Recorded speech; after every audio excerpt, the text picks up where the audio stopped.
Eu tenho uma pergunta que tá muito lenga-lenga esse programa, com todo respeito. Não fala assim, não. Você respeita. Eu vou respeitar, mas respeita. Não, vocês estão muito em cima do muro aqui. Vamos saber o futuro da direita. Lá vem ele.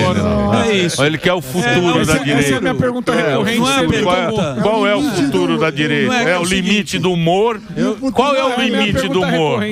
Mas é uma pergunta boa. Eu cantei a bola, eu falei assim, Tarcisão vem aí. Eu falei pra vocês, tem aí um corte aí, depois vocês acham.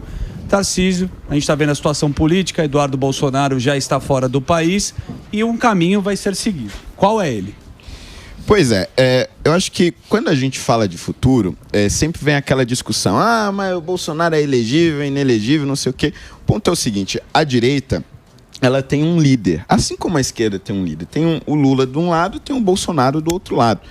E você não pode, em nenhum momento, deixar o seu líder para trás. Então, acho que a direita ela deve sim insistir até no último instante que o Bolsonaro é o seu candidato, porque ainda existem caminhos para que ele seja candidato, ainda existem formas de reverter a inelegibilidade. Enquanto houver estas formas, nós temos que insistir nisso. Porque o negócio é o seguinte, às vezes as pessoas falam, mas você não pode impor ideias, você tem que discutir caminho. Não, é verdade, vamos discutir todas as hipóteses possíveis. Mas quando você está no meio de uma guerra, está numa trincheira, de frente para outra tropa, você não vai discutir com o seu general naquele momento. O general vai falar A e você vai fazer A, porque senão você vai morrer no meio do caminho. Então, assim, a direita precisa entender de uma forma por todas de que o nosso líder é Jair Bolsonaro. E enquanto a direita estiver em uma disputa tão intensa como está agora, o que ele falar tem que ser seguido, porque senão vamos todos ficar na praia. Não é uma questão de, nós precisamos preservá-lo, não. Nós precisamos nos preservar a nossa liberdade, a nossa democracia. É disso que se trata. Então, o ponto é, a direita, ao meu ver, vai seguir tratando de Jair Bolsonaro como candidato até o último instante, como deve ser. E lá na frente, se realmente não tiver condições, aí começa a se discutir as possíveis substituições. Eu acho muito arriscado nós deixarmos um governador com alto índice de aprovação, com altíssimas chances de ser reeleito, para ir para uma outra aventura. Que seria a presidência da República. Nós temos outros nomes muito bons que poderiam fazer esse papel e que não colocariam em risco o governo do estado de São Paulo, que é o maior governo do país. Você tem a própria Michele Bolsonaro, você tem o Eduardo que faz também essa interlocução com o Brasil. Já ficou a mula. Não, mas pode voltar, não tem problema. Mas vai, ele foi para voltar. O que você achou dessa história dele ter ficado lá? Não, eu acho que assim, é tudo questão de estratégia, né? Ele acredita, e eu concordo nisso, que você ter ajuda internacional para as pautas da direita nesse momento é absolutamente importante, porque uma coisa que a esquerda fez muito bem ao longo das décadas em que ela existe, né, e perpetuou-se no Brasil, foi justamente essa interlocução internacional. O Foro de São Paulo, que o saudoso professor Olavo tanto falava, nada mais era do que isso, era a interlocução da esquerda com diversos outros países, eles se organizavam e se fortaleciam, e dessa forma eles tomaram o governo na América Latina inteira, e a esquerda não fez isso. No Brasil, quem faz isso, quem lidera esse processo é o Eduardo Bolsonaro, e faz muito sentido que nesse momento crítico, ele se dedique exclusivamente a fazer essa interlocução tão importante para a sobrevivência e para o crescimento da direita. Mas esse lance da direita, eu sempre falo isso, é a pergunta recorrente. A direita não tem que se organizar na própria direita. Eu falo aqui, eu já falei, meu filho, o Malafaia, por exemplo, na eleição municipal, em vez dele focar em não ter a esquerda, porque a direita sempre fala, não podemos deixar a esquerda tomar, não podemos. O Malafaia, em vez de focar em não ter o Boulos no segundo turno, ele focou em tirar o Marçal. Que é um safado! Independente. Aquele é um safadão. Eu tô com Malafaia. Aquele é safadão. Falsa direita. Só um minutinho. Independente de ser safado ou não, a gente tá falando de duas direitas e uma esquerda. Você não acha que tem que parar com essa coisa de o camarada, em vez de focar no que importa é não ter a esquerda, os caras parar com fogo amigo ou não? Interrogação no pique. Fala, Malafaia. Pode falar. Com sono. Depois eu vou deixar o Douglas falar também. Fala, falando Douglas. demais. Mas só para complementar rapidinho aí, eu acredito que o que o Malafaia, a lógica do Malafaia, talvez o modo como ele fez, acho que não foi dos melhores. Não foi. Mas a lógica dele é justamente essa que eu acabei de dizer. Quer dizer, a gente estava no meio de uma guerra. Aí as pessoas começam a não, o Bolsonaro falou isso, mas eu vou fazer aquilo. Ou você está ou você não está com o Bolsonaro, meu amigo. Aquele ali era um momento absolutamente decisivo. Eu sei, mas o cara é candidato, velho. Sim, não pode... mas esse tipo de discussão você faz antes da eleição. Não dá pra você, no meio do caminho, há 2 semanas da eleição, falar, o Bolsonaro escolheu o Nunes, mas eu vou de Marçal. Pera lá um pouquinho. Ou você está ou você não está. Se lá atrás, 2 meses antes da eleição, você não chegou e falou pro Bolsonaro, escuta aqui, Bolsonaro, eu não vou seguir a sua orientação, porque eu não concordo, não discutiu numa sala fechada e depois, perto da eleição, vai lá e... Mas isso é o descrédito. Mas isso é o povo. É o descrédito do povo na instituição. Exato. Esse que é o negócio. É isso aí. Então, qualquer cara que chega com uma conversinha, ele toma o outsider. Então, mas agora, porque vai ter gente independente se candidatando da direita também, e não pode ficar esse negócio binário. O Nicolas mesmo não foi com o Bolsonaro. Ele foi, tava no palanque lá. Então pronto, é disso que eu tô falando. O que não pode, independente, o Nicolas faz campanha pro Marçal, você tá com o Nunes, né, na questão de eleição municipal. Agora não pode você, pra descredibilizar você dá voto pro outro, pô. Mas porque descredibilizar quem? O Marçal? Não, pelo amor de Deus. Pelo amor de Deus. Então põe o Boulos, tem a dó. Pelo amor de Deus. Que Boulos? O Boulos perdeu, pô. O que eu tô falando é o seguinte. Dividiram. Deixa eu falar. Pois é, podia ser 2 caras aí. Não, mas não é isso. Então cada um é por si. Não tem essa de direita e esquerda, não. Calma, gordão. Cada um tá quadrando. Tá nervoso, gordão tá nervoso. Não, é errado. Se você fala que é de direita e não quer ninguém de esquerda, aí você mas não é de amigo. Deixa eu te falar. Cada um por si, irmão. Sempre vai ter a galera da esquerda, que é o coletivista. Tá. Tem o cara, tem um conservador e tem o coletivista, que vai ser o cara da esquerda. Sim. Não adianta você querer ter 2 direitas disputando a prefeitura de São Paulo. Nunca vai ter na história. Tá bom. Porque esse que é o ponto. Você nunca vai ter. O que você teve, na época que a turma enganou, da época das tesouras, você tinha 2 esquerdas. Sim, só que uma fingia que é direita. Que é o Lula. Você entendeu? Você lembra disso? Todo mundo lembra. Isso é claro, todo mundo votou, todo mundo se decepcionou com isso. Por quê? Porque você achava que estava votando mas você estava votando naquilo lá que te enganava. Mas deixa eu só colocar um ponto aqui. Então o Nicolas não é de senão direita, depois o pessoal vai me encher os colhões. Mas você não acha que a própria direita, nessa sua colocação, ela se dividiu? É lógico. Não, então, mas você não é melhor seguir o líder, como ele tá falando? É disso que eu tô falando. Quando você vai para 2 lados, os 2 perdem força e você Mas aí você tem que ser binário, é sim ou não? Não pode ter outras opções? Então o Nicolas agora não é mais de direita. Então, comunista, essa é a pergunta. Nicolas, não. Então pronto, então tem opção. Então são 2 opções. Eu prefiro 2 opções de direita do que ter a chance do cara da esquerda entrar. Não, mas o Morgado, o ponto aqui, eu acho que é importante deixar isso muito claro.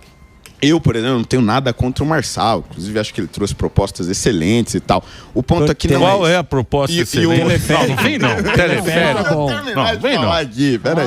Ele veio aqui, eu achei sacanagem, porque o cara veio aqui com a equipe, ele pega cortes, bicho. Todo mundo faz isso. Não, mas tá errado. Tá errado. Fazer os cortes aqui pra você. Não pode. Você tem que ser honesto com o público. O cara que não é honesto na comunicação, ele se ferra mais cedo ou mais tarde, cara. Você tem que ser honesto. Você tem que ser honesto com a tua audiência. Com o teu... E ele não foi honesto. Inventou um monte de mentira.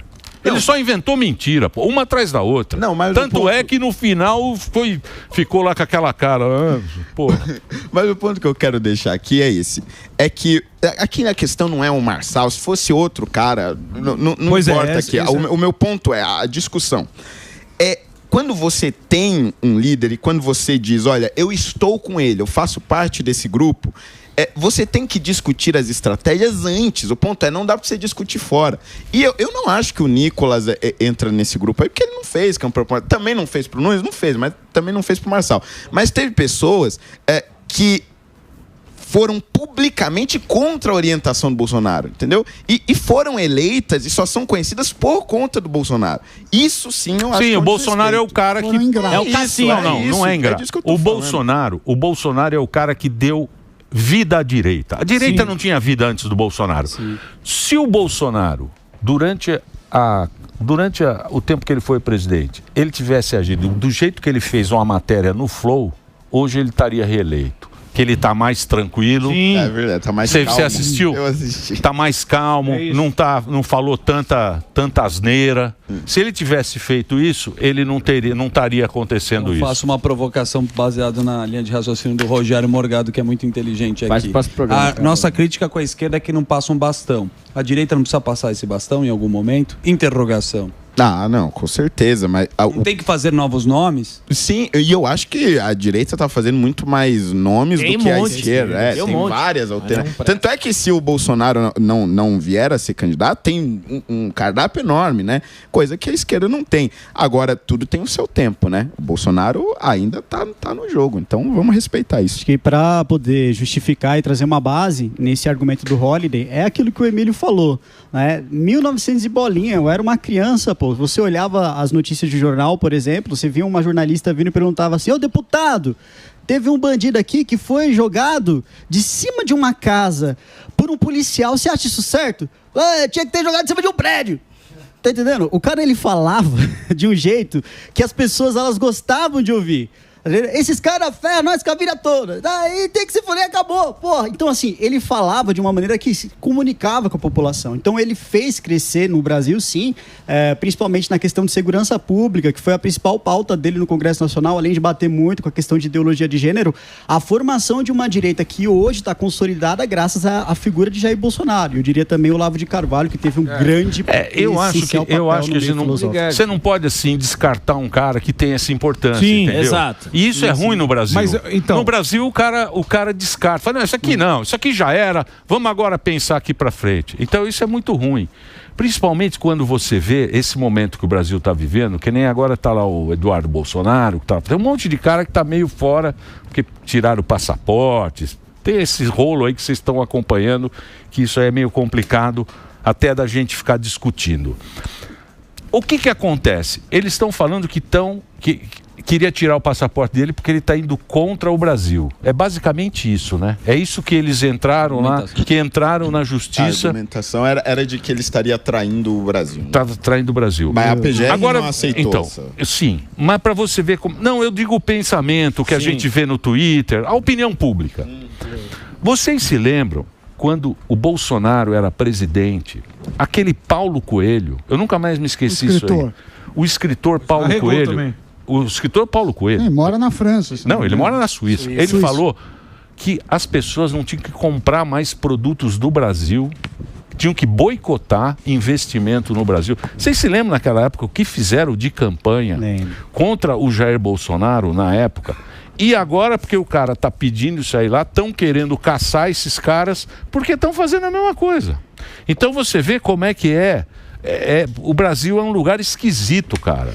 É um lugar estranho, né? Eu trago ainda uma recordação mais grave do que essa. A Gleisi Hoffmann, acho que é assim o sobrenome dela, enquanto deputada federal, foi no Al Jazeera, que é uma rede árabe, que transmite, acho que é a TV Globo lá do mundo árabe, se posicionar contra atitudes aqui que aconteciam no Brasil, no sistema brasileiro, no processo legislativo brasileiro, dizendo que o Brasil estava dando fim a um golpe, que o Brasil estava concretizando um golpe no nosso país. Então, ela, na condição de deputada federal, foi numa TV a gente está falando de uma democracia maravilhosa igual aos Estados Unidos. A gente está falando de país do Oriente Médio que tem uma democracia a lá duvidosa, que ela foi denunciar. Então, assim, são 2 pesos, 2 medidas, são coisas absurdas que eles querem fazer. Ela também deveria perder o mandato, ela deveria ser caçada, deveria ser presa. Cadê a representação? Tá indo contra o país. Tá indo contra o país. É muito louco isso aí, né? É muito louco isso aí. Isso não é uma ameaça à democracia. Isso não é uma ameaça. Então, mas esse é que é o ponto, né?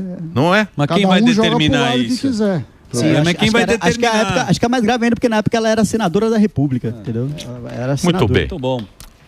Muito obrigado, viu? Olha, até uma discussão aqui. O Gordão tá bravo. Não tô bravo, não. Sempre bota uma pimentinha no... Não, mas é que assim, independente de Marçal, se amanhã o Tarcísio... Você é Marçal, pô. Que Marçal? Marçal. A questão Marçal. A questão é, se amanhã o Tarcísio sai para presidente e tem o Bolsonaro também, A questão minha é essa. Se amanhã, Tarcísio e Bolsonaro. Bolsonaro é elegível, Tarcísio fala, eu também quero ser presidente. O que não pode fazer é a direita bater no Tarcísio, falar que ele não é mais direita por causa disso e deixar, de repente, pro segundo turno ir à esquerda. É isso. Independente de Marçal, qualquer um. Não pode ter fogo amigo. É isso que eu falo. Meu Deus, interrogação. Marçal e quais vocês encerram aqui? Vamos pro intervalo, depois nós voltamos. Ele perdeu a eleição, ele votou no Marçal. Fez campanha. Ele foi no curso. Fez o curso. Fez o M de mamute. Fez o M de mamute. Pagou 15 pau. Faz o M de morgada aí, ó. Ele destravou a bariátrica. 15 pau pra comer estrogonofe. Faz o M de morgada aí, ó.